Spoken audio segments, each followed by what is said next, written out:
Welcome everyone, my name is Cesar Rondina and welcome to my video blog post for August of The Author's Pen, a diversified blog where you, the people, get to choose the topics. I received so many emails in a week's period requesting so many different topics, especially with everything going on in the world with Roe versus Wade, all the active shooters, incidents that we've been having. And, you know, it's hard to really pick the best topics. So, I kind of go through them and see what I get the most requests for. And lately I've been getting a great deal of requests to talk about the subject of control. Now, not in the form of a relationship where one person controls another or attempts to, but to talk about the term control in general and how that applies to our life, because it does apply to everything in our lives. Now, let's face it, no one likes to be controlled. Especially in today's society, you hear it all the time in relationships. Don't try and control me. Nobody can control me. You feel that way when you go to work. You feel that way in your financial life. But what does it really mean? Why can't people in control get it right? Okay? And let me give you some examples of what I mean. Let's take our border crisis situation. Now, whether you agree or disagree, think or don't think there should be a wall to close up our border, there's some facts that you just can't ignore that opening up this border has caused. We've now had over 2 million people that are not vetted. We don't know who they are coming into our country. We know that our excellent law enforcement officers on Border Patrol have stopped some known terrorists. We're not just getting people from Mexico, we're getting people from multiple countries.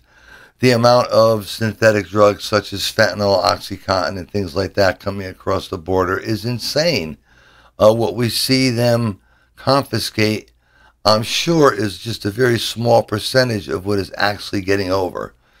And then these people come in here and, and let me tell you, I'm not against immigrants. Immigrants built this country. My grandparents were immigrants. We all came from immigrants, but it's got to be done the right way. Now all these people are just spread across our country, and the taxpayers have the burden of it. So, what kind of control do we have as citizens of this country? What kind of control we have? Well, the bottom line is we don't. All right, whether we like it or not, we don't, because it clearly states in the Constitution that if you're not happy with your president and you want to impeach them, you can't. The House of Representatives has the sole power to impeach a president. And when you have a completely one-sided majority in Congress, then things really aren't going to get done. But this is not really a political post. I'm just kind of using this as an example. So I look at control in this manner. To me, there's three types of control. There's unconditional control, implied control, and express control. Now, what does that mean? We've heard those terms when it comes to consent. For example, if you give somebody power of attorney, they have total unconditional control over your estate, your life, your medical decisions, your financial decisions, and so on and so forth. So the bottom line is this also applies to control. Now, the one thing as citizens that we have, and it really saddens me to see that the number of people that are eligible to vote versus the number of people that do vote is insane. That truly, as citizens, is the only power we have. It's the only control we have. And that is, we can control during the midterms, during local, state, federal elections, who makes the decisions for our municipalities, our states, and our country. It is the only single time that we have control. Now, when we go to vote, okay, what type of control are we giving? Are we giving unconditional control? Are we giving implied control or express control? Well, let's talk about the three briefly. Unconditional control basically means there's no restrictions. Someone can do whatever they want. Period. End of story. However, implied control is a little different. It's a suggestive condition, all right? Meaning, by us giving a certain degree of control to someone, we are suggesting that they can use that control, but we're not directly expressing the limits of that control. Whereas with express control, there are direct conditions. You only have control of this, this, this, and this. Now, we certainly can't do that to our congressional leaders, our president, our local and our state leaders, because they can't come to us every single time they need to make a decision. So what do we base it on? We base it on their platform, what they said when they were campaigning. Do we believe them? Do we think they're the best person for the job? You know, the biggest complaint I have with voters is they vote for a person sometimes for the wrong reason, meaning they don't like a person's smile, someone tweeted too much, they don't like a person's past. Well, you know, wake up, grasshopper. Everybody's got skeletons in their closet, and no one is perfect, okay? So if you're looking for the perfect man or perfect woman to be the president of the United States, you're never going to find one. It's that simple. But you're not voting for a person because they have a pretty smile. You like the way they style their hair. You're voting for them for their track record. If you believe what they say and you believe they could do the job. And when they're in there, if you're going to reelect them, did they do the job? This is, like I said, the one time we have control. Because what we are really giving is implied control. You can't give the president of the country unconditional control because the president of the country has limits. And for some things, they have to go to Congress for. But we're giving them implied control, meaning based on a suggestive condition, which is their platform, what they campaigned on. When we vote for you or them, we are telling them we agree with your position. So we vote for them, so we are giving them implied control. But once they're in that office, we have no control whatsoever. Not like your personal life. You don't like the way your significant other tries to control you, you leave them, you go on to someone new. We don't have that control anymore. So it's very, very important that when we make our choices, we make them wisely and we make them for the right decisions. You know, I have a family member that but we have, let's say, semi-heated discussions about this all the time.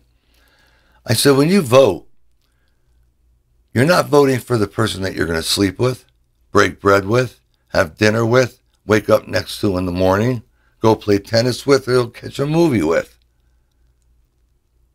You're voting for a person that you think is going to do the best job for you, for the people, and the nation. That's it. It's that simple. All right? Now, again, I said this post is not about politics, but sometimes in dealing with control and what's going on in the world, you know, I have to refer to it a little bit. So I'm going to do that briefly here. A lot of people didn't like President Trump, and let me make one thing perfectly clear. I'm not judging anybody. You have the right to vote for whoever you want, and I respect your choice. Okay, but a lot of people didn't like President Trump because of his mannerisms, maybe some things in his past. He tweeted too much, whatever your reasons are, all right? But we have to look at where was the country then versus where is the country now. And I'm not going to repeat everything that you've heard in the news because we all watch the news. All right? But the polls don't lie. Out of the people polled, 88% of the people polled are not happy with the direction that our country is going in. And we have no control of it. That's the scary part. All right? That is the scary part. As I stated earlier, when we elect our elected officials, we are giving them implied control, implied consent. We voted for you because we agreed with what you said, so it's okay for you to do that. But we also expect that if it's not working, which sometimes things don't work, that you're going to switch gears and you're going to do what you need to do to make things right and fix them. That is not happening in our country. The midterms this November are extremely important. Regardless of whether you're going to vote Democrat or Republican, that's your choice. I respect it. But I really implore everyone who has the right to vote to go out and vote this November. Whatever that vote is fine. And as I said, and I'll repeat it again, I respect that decision. But at least vote. Have a say in what's going to happen to us with our future. Because we are facing very challenging times. All right? Some of the reasons we're facing these times is because we relinquish control. And that's what's important about control. Whether it's in your elections, whether it's in your personal life, whether it's in your financial life. When you make a financial investment with a broker, you're giving that person a check for X amount of tens of thousands of dollars to invest in your future. When you put money into your 401k, you're relying on the plan administrator to make money for you. You are relinquishing control. People don't like to be controlled, but we give up our control 7 days a week and don't even realize we're doing it.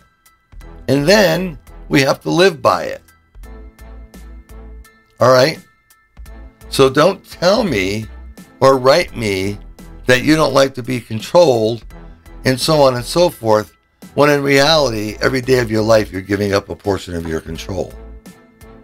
And what's worse is you don't take the measures to take that control back when you can. And that's what saddens me. So, with all that said, like I said, I wanted to talk about control and the way I saw 3 different types of control and how they apply to our lives. And like I said, we're in very challenging times now. The only way we're going to be able to take control is when we vote in November. Regardless of how you vote, vote. You can follow me on Facebook, Twitter, Instagram, LinkedIn. I have a YouTube channel. I have a Vimeo channel. I don't know whichever one you went to watch this video post. On the bottom is my email address. You could send me any requests for topics you would like to see me discuss. But understand something, when I discuss a topic, and this is very, very important for me to state, all right? If I'm injecting an opinion, I will tell you, this is my opinion, this is the way I see it. But for the most part, all of my posts are factual-based information that I give you. Information that has been verified, checked by at least 3 reliable sources. Because we can't trust the news. We can't trust our government. Who could we trust? Like I said, we're facing the most challenging times in our country's history. And if we don't use the tools we have to take control, then God only knows where this is going to lead. But like most things in life, oftentimes they get worse before they get better. So keep all that in mind. I want you all to stay safe, be healthy, enjoy your best life, and I look forward to speaking with you again in September. If not, subscribe to my blog, and you'll be able to get the weekly written blog post notifications. With that, God bless you and have a great evening, and God bless America. Good night.